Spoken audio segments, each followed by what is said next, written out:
이 성경에 보면요, 큰 환난이 있을 것과 큰 축복이 있을 것과 큰 구원이 있을 것과 큰 상급이 있을 것과 몇 번 얘기했습니까? 이게 전부 성경에 있는 겁니다. 오늘 4절에 보면 이 큰 약속이 있습니다.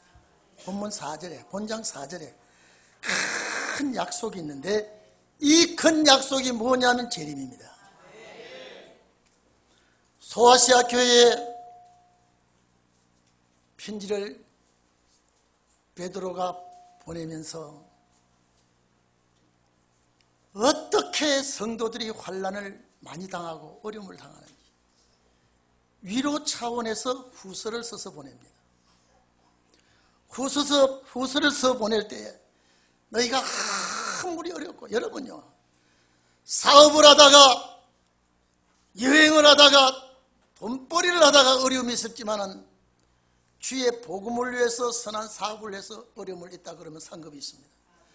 이 소아시아 교회에 굉장히 어려움이 옵니다. 굉장히 핍박이 옵니다. 정치적으로는 이단이라고 탄압이 들어오고, 종교적으로는 거짓 선지자가 미혹을 해서 교인들이 발을 붙이지 못하도록 어려움이 옵니다. 이때 사도 베드로가 후서를 써서 보냅니다. 절대 요동되지 말고 흔들리지 말아라. 반드시 가실 때 오시마라고 하신 그 주님은 오실 것이다. 이것이 큰 약속이다. 4절에 있죠. 여러분, 우리 제목을, 주보에 실어놓은 제목을 참 엄밀한 한번 해보십시오. 주의 재림을 기다리는 성도들이 확실한 징조가 있는 것과 확실한 예언이 있다는 것, 두 가지를 우리는 알아야 됩니다. 징조가 있고 예언이 없으면 완전한 준비가 안 됩니다. 또 예언만 있고 징조가 있어도 시대를 구별할 수 없습니다. 오늘 여러분, 오늘 설교를 잘 들어주십시오. 주의 강림에 대한 확실한 징조와 확실한 예언은 오실 주님 맞이할 자들에게는 필수입니다. 필수입니다. 오늘 여러분, 이 말씀이 내 마음에 새겨지고 이 말씀이 내가 귀에 들려진다면 복 있는 자입니다. 다시 말합니다. 징조만 있고 예언이 없다면, 또 예언이 있고 징조가 없다면 주님 맞이하는데 엄청난 문제가 생기고 이거는 실패하고 맙니다.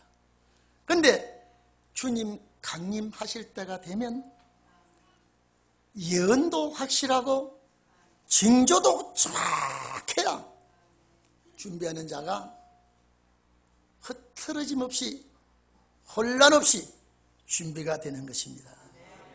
그런데 현실은 그렇지 않습니다. 주님 오실 때를 기다리는 성도의 마음들이요, 간절하게 애절하게 기다리지 않습니다. 여러분, 이게 기다린다는 말은요, 먼 길 떠났던 엄마가 해가 져도 안 오니까 이 아기가 저 문 앞에서 기다리다가 대문 밖에서 기다리다가 저 고개 마루턱에서 그 오실 그 방향을 보고 간절하게 엄마를 기다리는 어린애와 같은 그런 심령을 가져야 됩니다.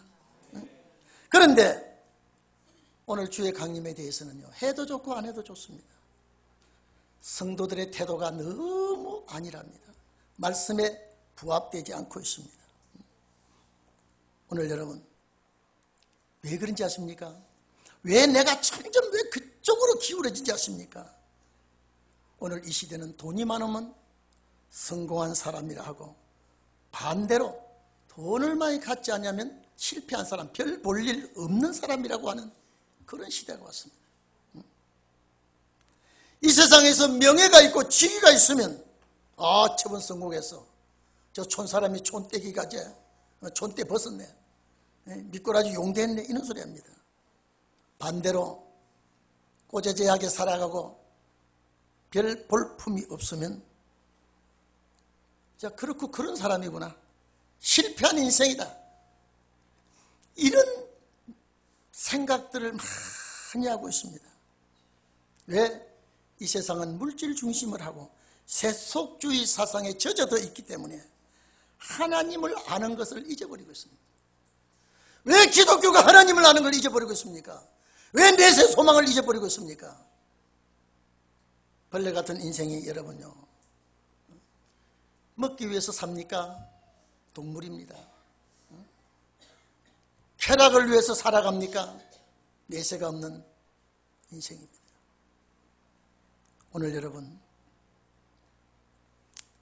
주의 강림에 대하여 생각조차도 하지 아니하고 주의 강림에 대해서 기다리는 마음도 없고 오히려 주님 오시기를 기다리고 오히려 주님 강림하심을 바라보고 이 말씀에 접목하려고 말씀에 따라가 보려고 애를 쓰는 사람은 잘못된 사람으로 생각합니다. 잘못된 사람으로 취급합니다. 그러나 잘 들으세요. 그러나 정말로 행복한 사람이 누구며 이 시대에 출세하는 사람이 누구냐? 주의 강림하심을 기다리며 하나님의 말씀을 붙들고 오실 주님을 간절히 기다리는 그 사람이 이 시대에 출세할 사람입니다. 가장 행복해할 사람입니다. 확실한 예언의 말씀을 붙들고 확실한 징조가 일어나는 걸 보고 내 옷깃을 여미는 그 자가 최후의 승리를 할 사람입니다. 제가 엊그제 우리 동기 동창을 만나가지고 제가요, 허무한 세상, 왜 목사님들이 어떻게 허무한 세상을 느끼고 있는지 몰라요. 또 한 분은 혈압에 쓰러졌다가 다시 일어나긴 했습니다만은요, 애기같이 되었어요. 교회를 얼마나 잘 짓는지 몰라요. 난 교회 짓고 헌당 예배 드린다 할 제가 못 가거든요. 20년 동안 못 가서 이번에 찾아가는데 길을 좀 헤맸습니다. 바로 경찰서 앞인데도 제가 잘 못 찾았습니다. 그렇게 잘 지어놓고 그렇게 아름답게, 그때는 엘리베이터도 없더니 교회 쫙 4층을 지는데 엘리베이터까지 딱 되어 있고, 그런데 혈압으로 쓰러졌다가 일어났는데 영 맛이 가버렸어요. 여러분요, 어머니가 그 교회 유복자입니다. 넘어올 이벽에서 넘어올 때 유복자로서 아버지 얼굴도 모르고 태어나서 어머니 그런 밑에 어머니가 전도사로서 고생하면서 목회자를 만들어서 목사를 세워서 이제 60대 초반에 쓰러지니까요. 금년 11월 달에 박 목사 은퇴하니까 좀 와줘. 너무 제가 그걸 보고요, 잘 나가던 목사라도요, 건강 잃어버리니까요, 그만 교회를 떠나게 되더라고요. 교회를 너무 아름답게 지어도, 교회에서 너무 목사님을 받들었어도 내가 딱 쓰러지니까 그날부터는 그냥 안 되는 거예요. 그래서 제가 거기서 우리 목사들 보고 그랬습니다. 목사는 죽으려면 은퇴하고 죽어야죠. 지금 모여서 식사 소중에 그랬습니다.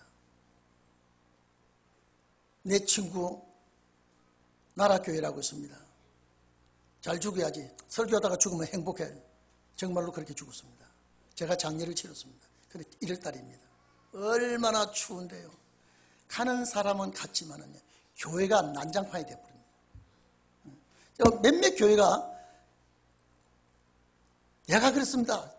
참 잘 죽는 거, 여러분요, 목사가 잘 죽으려면 은퇴하고 죽어야 되고요, 가정 직장인이 잘 죽으려면 퇴직하고 죽어야지.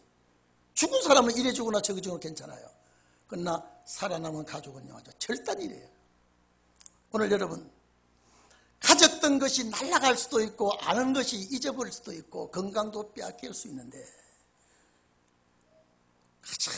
제가 거기서 지금 제가 느낀 바가 그렇습니다. 오실 주님을 확실히 믿고 예언의 말씀을 확실히 붙들고 징조를 살피는 종이 정말로 복이 있구나. 정말로 복이 있구나. 오늘 여러분, 세상 출세가 아닙니다. 세상의 부귀영화 아닙니다. 정말로 주님 다시 오실 것 확실히 믿고 여러분 믿으세요. 네? 제가 여러분 사절의 큰 약속이라는 거 이건요 신과 인간과의 약속이에요. 신과 인간과의 약속이에요. 그래서 11절에 보면 우리 주 곧 구주 예수 그리스도의 영원한 나라에 들어감을 넉넉히 너희에게 주겠다고 했습니다. 이 세상 아닙니다. 이 세상 아니에요. 죄악의 세상 아니에요. 싸우고 지지고 볶는 세상 아니에요. 죽음 있는 곳 아니에요. 병 있는 곳 아니에요. 이별이 있는 곳 아니에요. 그래서 그 큰 나라에 넉넉하게 들어갈 사람은 이 약속을 붙들어야 되고, 이 약속을 붙든 사람은 재림에 관한 징조를, 재림에 관한 약속을 내가 붙들어야 됩니다. 내가 붙들어야 돼요. 오늘 여러분, 저는 우리 동익교회를 정말로 여러분요 귀를 열어주신 것 감사하고요, 눈을 열어주신 것 감사하고요. 제가 올 때도 그렇습니다. 우리 동기들 지방에 내려가, 야 박 목사 고속도로 터미널 나 좀 데려다 줘. 그래 가자.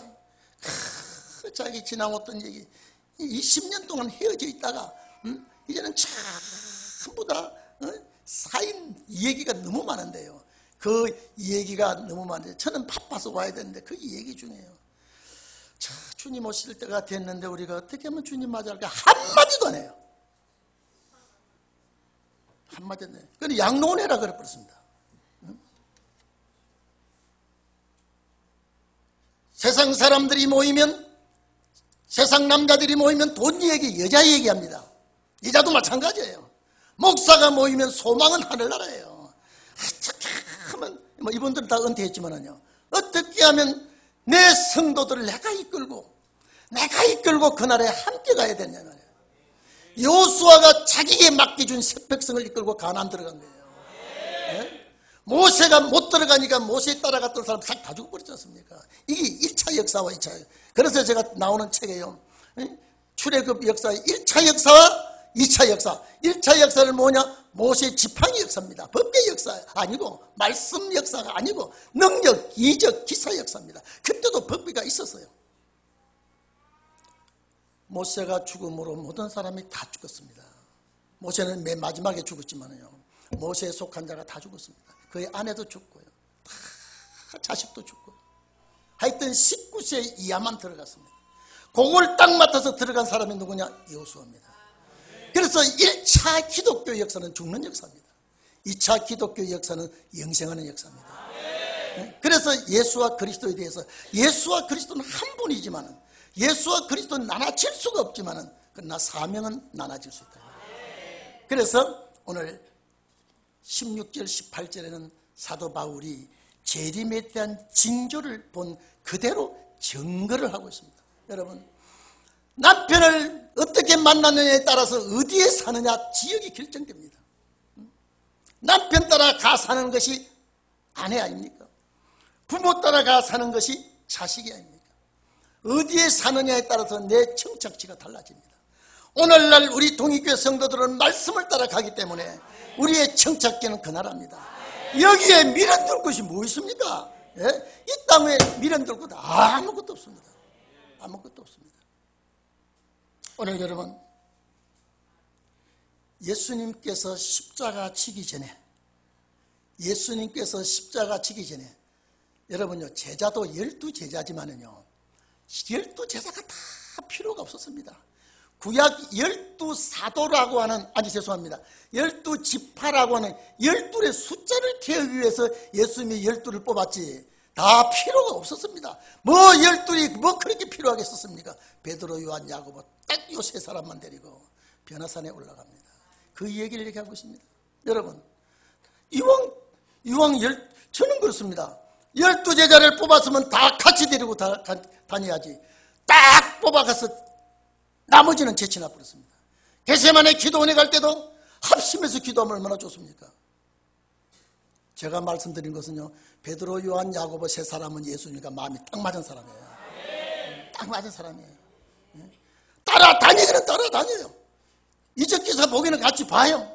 그런데 중요한 요소에, 정말로 있어야 할 요소에 딱 세 사람만 끌고 갑니다. 마지막 때도 그럴 줄 압니다. 반드시 12는 나와요. 나오지만은 정말로 하나 되는 종들이 나와야 됩니다. 저 갈릴리 북쪽 베드로, 요한, 야고보 다른 제자들도 있는데 안 데려갑니다. 높은 산에 올라갑니다. 그 산이 어느 산이라는 이름은 없습니다. 산에 올라가서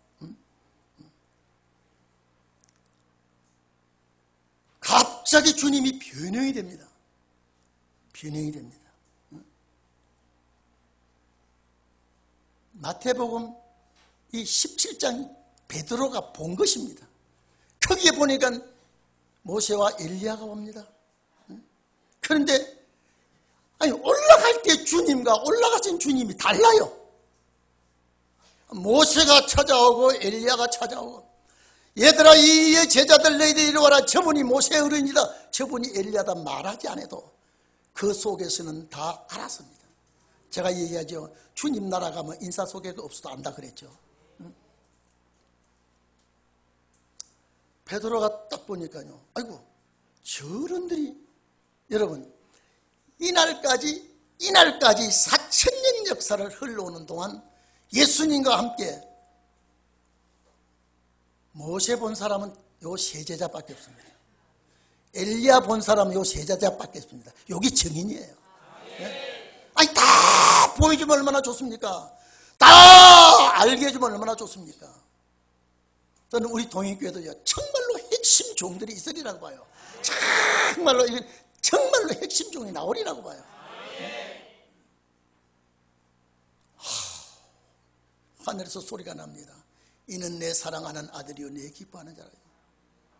우레 같은 소리가 들려옵니다.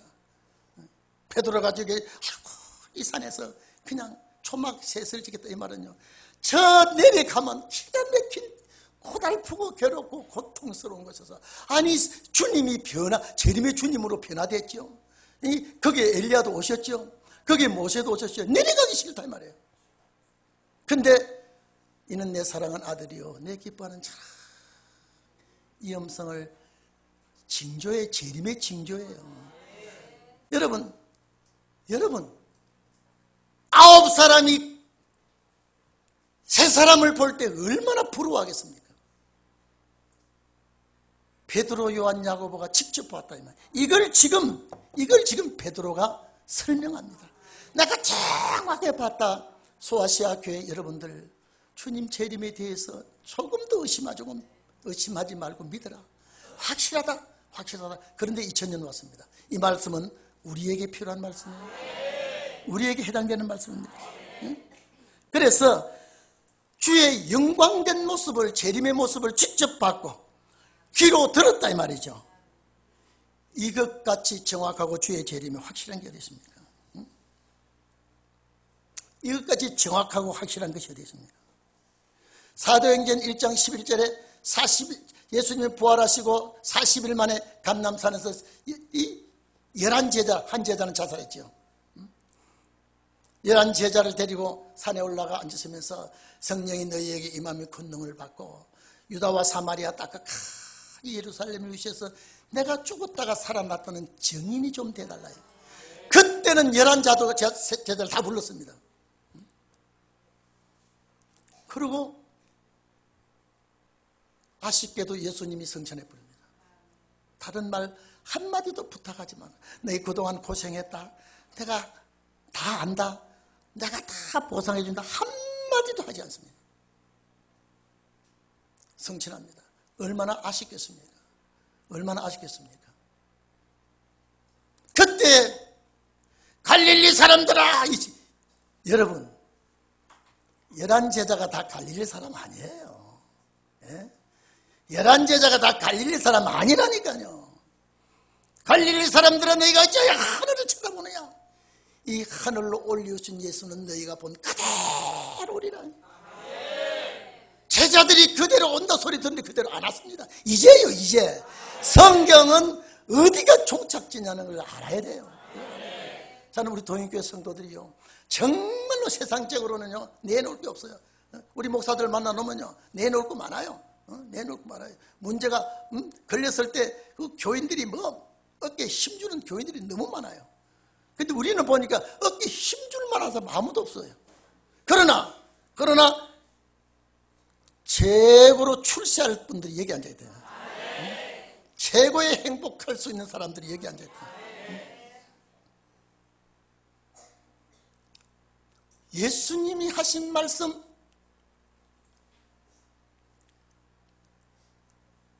감람산에 제자들과 함께 올라갔을 때 저는 성지순례 가기 전에요, 감람산이 설악산같이 높은 줄 알았어요. 우리 대모산보다, 여기 우리 교회 앞에 대모산보다 더 얕아요. 동산 조그만해요. 그건 지금 싹 그게 동네가 다 들어서 버렸어요. 감람산 앞에 있는 공동묘지가 세계에서 제일 비싼 공동묘지라고 그래요. 저기는 지금 들어갈 수가 없다. 왜? 주님 재림하시면, 거기 하시면 거기에서 최고 먼저 부활할 거라고요. 그런데 그 묻힌 사람들은요, 최고의 행복하고 최고의 복된 사람이고, 주님 오시면 제일 먼저 부활하리라고 그 땅에 묻힌 사람들의 후손들이 그렇게 기다리고 있어요. 머리가 훌렁 벗겨질 겁니다. 절대 그렇지 않습니다. 절대 그렇지 않습니다. 세상 끝에 무슨 징조가 있겠습니까? 이런 일이 언제 있겠사오며, 성전이 여러분요, 교회 망하는 걸 말했습니다. 지금 교회가 망하게 돼 있어요. 모든 교회가 다 똑같습니다. 예루살렘 교회가 망하리라고 한 것을 제자들은 충격적입니다. 여러분, 우리가 남대문 저기 불탔을 때요, 나라의 위신 체면이 말이 아니었거든요. 예루살렘 성전이 무너진다고 하는 건요, 민족적인 수치거든요. 제자들이 깜짝 놀랐습니다. 이런 일이 언제 있겠사오며 세상 끝에는 무슨 징조가 있사오리가 딱 던집니다. 제자들이 세상 끝날까지 그 징조를 기다리고 살 사람 아니에요. 우리 때문에 기록이 된 거예요. 첫째 지진과 기근, 난리와 난리 소문, 그래도 끝이 아니다 했습니다. 끝은 뭐냐? 천국 복음이 전파되었거든요. 거짓 선지자들이 일어날 것이다 이 말이에요. 이것이 징조라 그랬습니다.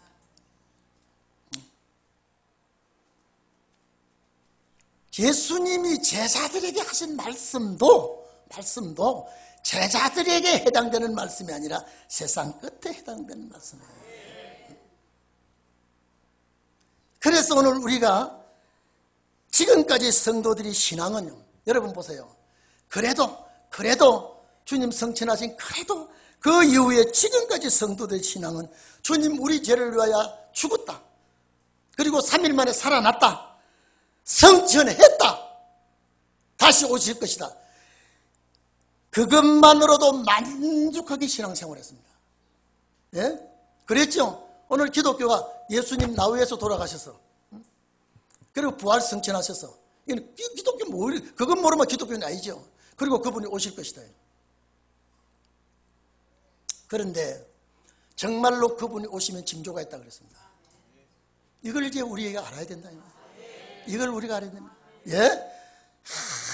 여러분, 제가 주일날 되면 우리 큰 길 앞에 교회 간판 단 버스가 아침 7시 반부터 10시 반까지 지나가는 교회 버스를 한번 세워보십시오. 오실 주님에 대해서는 천천히 밤중이에요. 시대도 잘 태어나야 되지만은, 사는 것도 좋은 곳에 살아야 되지만은요, 좋은 직장도 가져야 되지만은요, 좋은 남편과 좋아하는 아내도 얻어야 되지만은요, 정말로 좋은 것은 좋은 말씀 드려야 살아요. 영이 살아야 되니까, 영이 살아야 되니까. 영이 사는 것이 뭔지를 모르고 있습니다. 이건 정말로, 여러분 보세요. 너무나, 우리 친구 목사가 내 차를 타는데 차가 찌떡거려요. 몇 킬로 나가야 돼. 그거 묻는 게 실례야 그래요. 너무 잘 잡사가지고 배는 남산같이 나오고, 앉으면 씩씩거리고요. 살 뺀다고 찔찔매는데요. 영생의 말씀은 아무리 밤새도록 낮새도록 먹어도 비만이 없어요. 비만이 없어요. 오늘 여러분, 그런데 아이, 내 영이 너무 비만해서 살 좀 빼있다. 영이 살 좀, 그런 데가 어디 있습니까? 영은 아무리 먹어도 비만이었기 때문에 안 먹으면 영양실조 걸립니다. 나는 우리 교인들이요, 사는 것이 당연해요. 살아가는 것이요. 저렇게도 사는가? 영이 병이 들었는지, 영이 배고파 하는지, 영이 갈급해 하는지, 영이 바라는 이것도 모르고. 그쵸? 여러분, 놀랄 일이 이제 가까이 옵니다. 놀랄 일이 가까이 와요. 놀랄 일이요. 여러분 보세요. 이제 일본이 전쟁할 수 있는 나라로 바뀝니다. 중국이 거대한 나라로 바뀝니다. 지금 전쟁할 수 있는 나라. 딱 우리나라 국기에 있습니다. 옛날에 이스라엘 나라가 그래 되어 있습니다. 아수르와 바벨론과 애국과 사이에요. 샌드위치가 되어 있습니다. 아주 중요한 요충지가 되었습니다. 우리나라는 누가 시키지도 않는데 왜 그렇게 위험천만하게 지금 조이 오고 있습니까? 국력을 봐도 여러분 지금 위험천만에 와 있어요. 지금 잘 사는 게 아니에요. 지금요. 거대한 중국이 지금요. 절대 이날까지 중국이 우리나라 도움준 역사는 반만 년 동안 거의 없었습니다.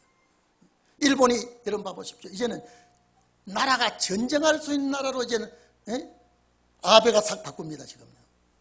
그게 우리나라는요. 강대국을 의지하려니 미국과 손 놓치면 안 되겠고요. 경제 대국 중국만 놓치면 안 되겠고요. 그 중간에서 일본이 이간질하고 있죠. 북한에는 미친 짓을 덤비고 있죠. 그런데 우리 민족이 왜 기도를 못하고 있으면 얼마나 세상 갈 줄 알고 얼마나 오래 갈 줄 알고 말씀 준비하지 못하고 있어요. 네?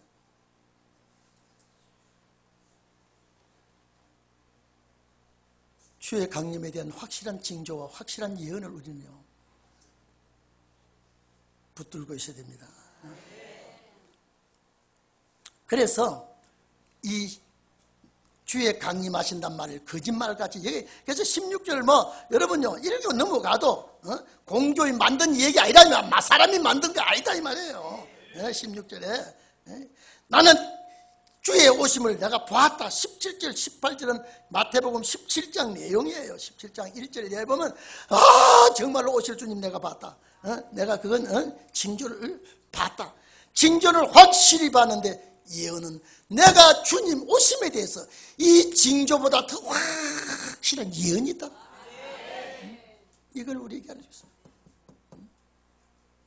저는 솔직히 그래요. 우리 교인들이 막 아멘 아멘 하고 달라들어야 좋겠지만은 제 아들 사이들이 제 아들 며느리가 우리 아버지 우리 어머니 우리 아이고 목사님 막 이러고 달라들면 막 제가 춤을 추겠어요. 왜? 우리 아버님이 앞서가니까 문을 쫄쫄 따르면 양은 따라가면 돼. 말은 얼마나 잘하는지 이것들이 배우기나 해가지고. 여러분 동인교회 성도 여러분 시기적으로 임박하다고 제가 우리 목사들 보고 그랬습니다. 세상에 오래 갈 줄 믿으면 착각이다. 세상에 오래 갈 줄 믿으면 속는다. 속는다. 열처진 비유를 봐라. 열처진 비유를 봐라. 그게 우리의 지금 한 소리예요. 예수님이 제자들에게 한 소리 아니에요. 등불이 꺼져간단 말은 어느 시대가 다 참 꺼져가고 있잖아요.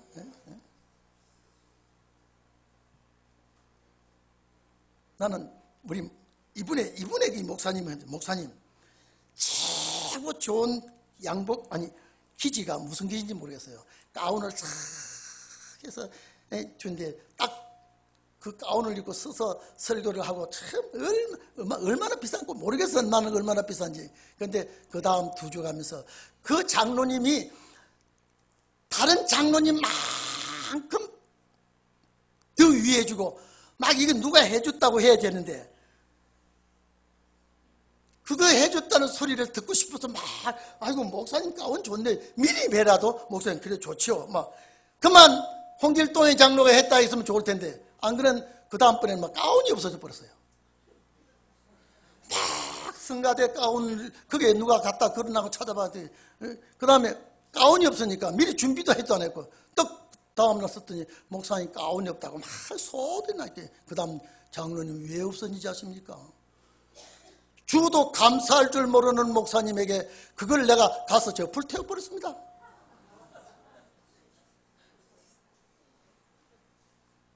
그 소리 들렁 듣고요. 제가 여러분요, 아무거나 갔다 오면 내가 가서 인사할 판이요. 예? 그게 마산의 모교회라 이름은 딱 했는데요.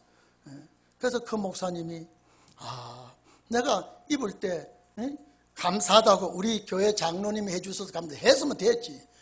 몇번 그게 안 나타나니까 그만 불태웠는지 누구 준지 그건 모르죠. 그거는 그래서 목사님 껌이라도 사주고든 감사하세요.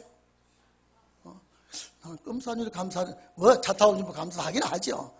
그 소리를 해놓고 제가 그래서 참 인사받으려고 하려고 그랬다면 그건 차라리 세상적이지 않습니까? 오늘 여러분 교회를 봐도 사회를 봐도 정치를 봐도 경제를 봐도 다 이제는 한심밖에 안 나와요. 그런데 오늘 여러분 가정에 돌아가면 행복하기를 바랍니다. 이유는 말씀 가지고 있기 때문에.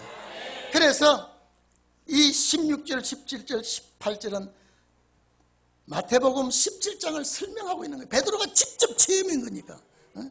요 체험했던 소리를요, 다른 9 제자들이 입도 뻥긋 못했어요. 이거는 본 것이 체험이니까요. 그런데 19절 벌써 시간이 끝날 때가 되었으니 19절에 베드로는 또다시 주의 재림에 대하여 확실한 예언이 있다고 그랬습니다. 진조는 베드로가 예수님께 직접 들었는데 이 더 확실한 예언이 있다고 그랬습니다. 여러분 이 베드로가 말하는 이거는 베드로의 말이 아니라 성령의 감동으로 한 말씀입니다. 그러면 오늘 성령의 감동으로 한 말씀을 우리는 성령의 감동으로 아멘 해야 되죠. 아멘 해야 되잖아요. 교회가 이걸 준비해야 되고 주의 사자 목사가 이 말씀을 해야 된다 이 말이에요. 이 말씀은 살아서 오시는 주님을 맞이할 자에게 필수적입니다. 직접 보고 들은 것보다 여러분 이리 좀 보세요. 베드로가 예수님 오심에 대해서 직접 보고 들은 것보다 더 확실한 예언이 있다고 말했는데 이 예언은 어두운 데 비치는 등불과 같아요. 여러분 불이 탁 갔을 때요. 여러분 불이 갔을 때 등불은 얼마나 생명인지 모릅니다. 불이 갔을 때 어두운 데 비치는 등불과 같다고요. 요 사이는 전기가 늘 24시간 있으니까요. 이 빛에 대한 고마움을 모릅니다. 제가 어릴 때는 여기 계시는 분들 중에 어릴 때는요. 전기도 일반선이 있고 특선이 있었습니다. 우리 젊은 사람들은 몰라요. 일반선은 반드시 밤 10시, 11시만 되면 가버립니다. 그리고 몇 시에 옵니까? 4시, 4시 반 되면 옵니다. 특선은 24시간 쭉. 근데 일반 전기 쓰는 사람은 특선 전기 쓰는 사람을 부러워하고 있습니다. 근데 아무리 내가 중요한 일 하다가도 11시 되면 불 가는데 잠깐만 그런데 그 불이 11시가 넘도록 기다려줍니까? 까버립니다. 오늘 여러분 어두운 데 비치는 등불과 같아 팍 비친다 이 말이야. 이 말씀이 어떤 말씀이? 예언의 말씀이. 사도 베드로가 보고 들은 것보다 더 확실한 예언이 어두운 데 비치는 등불과 같다 그러니 왜 이것을 우리가 교회에서 왜 안 가르쳐주냐 이 말이에요. 어두운 데 비치는 등불이 뭐냐면 사물을 볼 수 있다 이 말이에요. 주님의 재림에 대한 시대를 알 수가 있다 이 말이에요. 이 확실한요. 날이 새어 샛별이 떠오를까. 이리 좀 보세요. 날이 샌단 말은 몇 경입니까? 1경, 2경, 3경 중에 4경입니다. 그러면 이 예언의 말씀은 언제 풀린 게 정확합니까? 4경이에요. 지금 몇 경쯤 됐습니까? 지금요 4경이에요. 4경에 샛별이 너희 마음에 떠오르기까지. 여러분 샛별이 뭡니까? 샛별은 새벽별입니다. 광명한 새벽별 되시는 예수 그리스도께서 너희 마음에 확실히 알려줄 때까지는. 이게 뭐냐? 은혜시대의 말씀을 은혜시대의 종은 풀지언정 이 말씀은 은혜시대의 종이 풀 수가 없다는 소리입니다. 새벽별 되시는 예수 그리스도의 성령의 역사가 감동케 하는 역사가 있을 때까지 주의하는 것이 옳다예요. 이 말은 뭡니까? 신원의 날이 올 때까지. 자, 날이 새는 때에 이 말씀이 풀려야 정확하게 풀린다는 거예요. 그러면 은혜 시대는 날이 셀 틈이 아니라 이 말이에요. 밤중 같은 시대. 오늘 우리 동익교회 사명이라고 봅니다. 우리 동익교회 저와 여러분의 사명이라고 봅니다. 날이 새는 날, 새벽에 새벽별 대신은 예수님께서 나는 광명한 새벽별이라고 했단 말이에요. 그 새벽별 되시는 그분이 내 마음에 감동시켜서 풀어질 때까지는 주의를 하라고 했습니다. 저는 이 말씀이 우리 교회 사명인 줄 압니다. 기도합시다.